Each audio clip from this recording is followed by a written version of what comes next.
The signature move is a great way to mobilize your shoulders and upper back and to reposition your head above the base of the pelvis.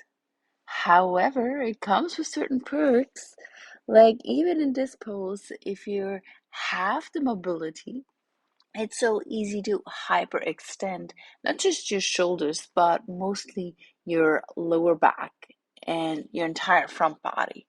So you want to make sure integrity is always first, and you want to hug the shoulders into your joints and engage your front body in balance to your back body, so that when you feel and experience the pros of this pose, it will benefit you in an elevated posture, more breath, and strength to hold your posture throughout your day. Have a great one.